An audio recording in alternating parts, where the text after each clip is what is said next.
Assalamualaikum warahmatullahi wabarakatuh. Alhamdulillahirabbil alamin. Allahumma shalli ala sayyidina Muhammad wa ala ali sayyidina Muhammad. Pemirsa yang dirahmati Allah Subhanahu wa taala, hari ini saya ingin menyampaikan beberapa hal yang mungkin sepertinya ini hal yang remeh-temeh. Namun siapa yang akan kita duga, siapa yang menyangka kalau sebetulnya perkara-perkara yang kita sangkakan remeh-temeh ini akan bisa merusak amalan-amalan ibadah kita.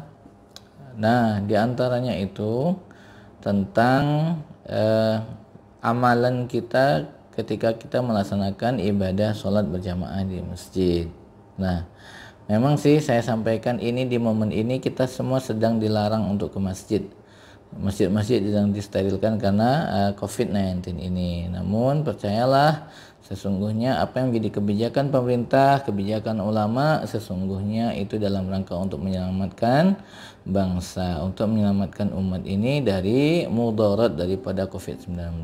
Maka dari itu, kita semuanya hari ini kita banyakkan ibadah di bulan Ramadan ini di rumah kita masing-masing.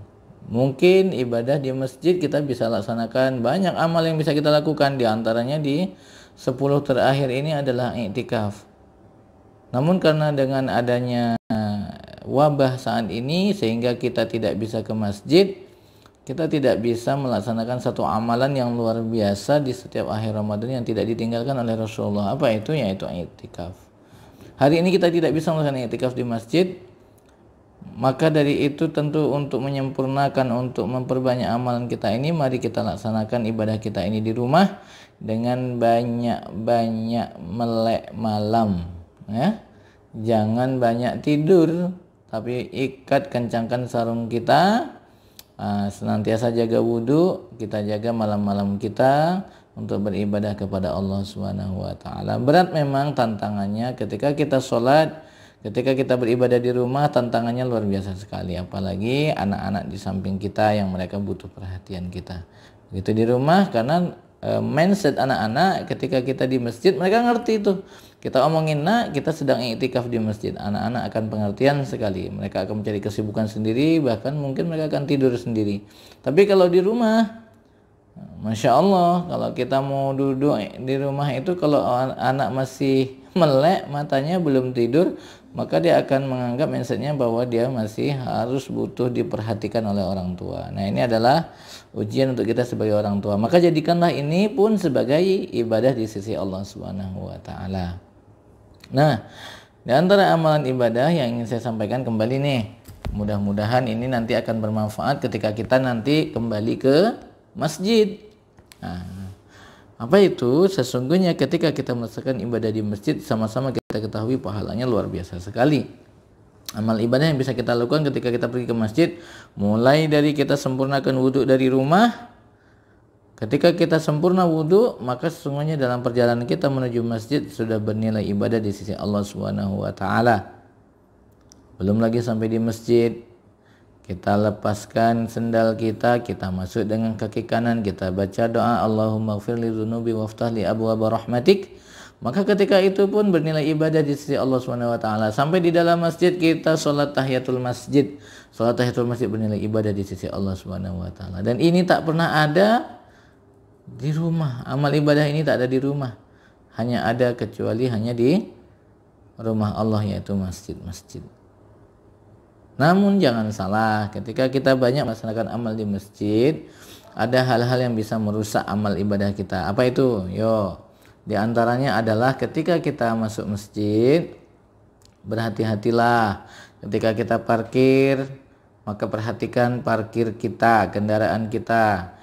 Sudahkah parkir kita tidak menyakiti kendaraan saudara kita? Artinya apa? Ya mungkin kita ingin kendaraan kita nyaman, akhirnya kita selip-selipkan yang akhirnya bisa menggores kendaraan saudara kita. Nah, ini juga sudah tanpa kita sadari kita menyakiti hati pemilik kendaraan tersebut. Kalau kita tidak bermohon maaf, tidak mohon ridhonya, ini juga berbahaya, ya kan? Kemudian apa lagi? Yang kedua, pertama masalah parkir kendaraan. Yang kedua masalah kita meletakkan sendal. Kadang kita tuh kepinginnya ngeletakin sendal tuh nggak tahu deh, tapi ingin karena merasa sendal paling mahal, apa sendalnya paling cantik, atau karena merasa takut hilang, atau karena tidak mau terinjak, wallahu alam. Tapi pada intinya ketika kita melaksanakan meletakkan sandal kita, ketika kita tidak menjaga saudara kita, maka hati-hati. Bisa jadi kita injak sendal saudara kita demi untuk menyelamatkan sendal kita. Ini juga sesuatu kekeliruan. Kalau kita tidak meridhonya, dia tidak ridho, tiba-tiba sendalnya yang pertama bersih, kemudian kita kotori dengan pasir yang karena sendal yang kita injak, maka ini bisa menimbulkan dosa. Nah, kemudian setelah itu apalagi? Setelah itu kita mau masuk masjid, apalagi kita pakai sepatu. Mungkin kita dalam perjalanan dinas, perjalanan jauh yang pakai sepatu, akhirnya kita ingin mengambil wudhu atau ke kamar mandi. Pada saat itu kita ingin pakai sendal. Nih lihat-lihat nih pakai sendalnya ya. Pakai sendal siapa kita pakai? Kalau di situ ada sendal umum milik masjid, halal. Tapi kalau sendal itu ternyata milik orang lain dan kita tidak permisi kita makanya, anggaplah kita mengatakan saya ini mau pinjam gitu loh, tapi kita tidak permisi. Ini namanya ghosab. Apa itu ghosab? Meminjam tanpa memohon izin. Apa hukumnya? Haram. Tak boleh. Rusak amal kita. Pinginnya wudhu, pinginnya sholat. Kesannya nih amal ibadah luar biasa, tapi kita rusak dengan amal ini. Hati. Nah ini, maka hati-hati. Kemudian setelah kita pakai sendal, mintalah izin kepada empunya. Kecuali kalau memang sendal itu sudah umum, memang digunakan untuk ke air yang dianggap bahwa dia ridho, ataupun memang itu sendal fasilitas masjid, itu lebih aman lagi. Ya. Apalagi kemudian jaga-jaga bisa merusak amal kita itu setelah parkir yang enggak hati-hati, bisa mengganggu kendaraan orang lain, kemudian meletakkan sendal yang tidak hati-hati, akhirnya kita menginjak sendal orang lain, kita melanggar hak orang lain, kemudian kita meminjam sendal orang lain tanpa izin, maka ini namanya ghosab. Ini kadang ada juga orang yang pakai, kadang sendal tuh orang tidak mau pakai sendal basah, dibasahkannya. Ini masalah nih. Tapi kalau si empunya ridho, maka bagi si empunya ini adalah pahala yang besar. Nah kemudian apa lagi? Di tempat wudhu, maklum kalau di rumah kita wudhu tuh sendirian, gak akan menyakiti orang lain. Tapi kalau di masjid, hati-hati. Di masjid itu banyak keran, banyak saudara-saudara kita melaksanakan wudhu juga. Kalau kita tidak berhati-hati ketika kita ingin melaksanakan wudhu, contohnya apa? Buka keran, tetangga sebelah kita sedang melaksanakan wudhu, celananya rapi, bersih, masih masa dinas, dia harus menjaga kerapiannya.